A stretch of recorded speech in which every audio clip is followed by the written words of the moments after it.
Of course இனி நம்ம சுந்தர்சி டைரக்ஷனில் விஷால் நான் லீட் ரோலில் பண்ணியிருக்கிற மதகத ராஜா படத்துக்கு தான் வந்திருக்கோம். ஆஃப்டர் 12 இயர்ஸ் தியேட்டரில் பார்க்க போகிறோம். விஷால் சுந்தர்சி சாண்டா காம்போ எப்படி இருக்குன்ட்டு ஒரு எக்ஸ்பெக்டேஷனோட தான் உள்ளே போனோம். உள்ளே போய் பார்த்ததுக்கப்புறம் நம்ம எக்ஸ்பெக்டேஷனை பூர்த்தி செஞ்சுதா இல்லையான்னு கேட்டால் of course I have enjoyed a lot. ஒரு நாஸ்டாலஜிக் ஹிட்டை கொடுத்தது.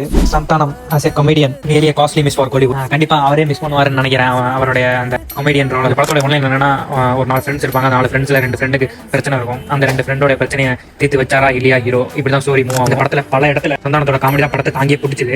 அஃப்கோர்ஸ் அந்த மைடியர் ஒரு படம் தியேட்டரில் பார்க்கும்போது பிளாஸ்டாக இருந்தது. விஜய் ஆண்டனியோட music, prime Vijay Antony music, அப்படி தான் சொல்லணும். சுந்தர்சி டைரக்ஷன். அவர் பேட்டியில் சொல்லியிருப்பாரு, இந்த லாஸ்ட் 20 மினிட்ஸ் ஒரு காமெடி சீன் இருக்கும், அதுதான் அவர் லைஃப் டைம்ல எடுத்த அவருக்கு ரொம்ப பிடிச்ச காமெடின்ட்டு. உண்மையிலே அந்த காமெடியை தியேட்டரில் பார்க்கும்போது செம கிளாப்ஸாக இருந்துச்சு. ஆஃபிங் ரியோட் தான். வரலட்சுமி, அஞ்சலி இவங்களுக்கு கிளாம்டால் ரோல் தான். சுந்தர்சி படத்துக்கு நீங்க என்னெல்லாம் எதிர்பார்த்து போவீங்களோ அது எல்லாமே இந்த படத்தில் இருக்கு. ஆக மொத்தத்தில் இது ஒரு கம்ப்ளீட் பேக்கேஜ் ஃபார் இந்த பொங்கல். இது ஒரு நல்ல கமர்ஷியல் படம். லாஜிக்லாம் கிடையாது. சுந்தர்சியோட மேஜிக் மட்டும் தான் இந்த படத்தில். இந்த படத்துக்கு எங்களோட ரேட்டிங் என்னன்னா ஒரு 6.5 கொடுப்போம் அவுட் ஆஃப் 10க்கு.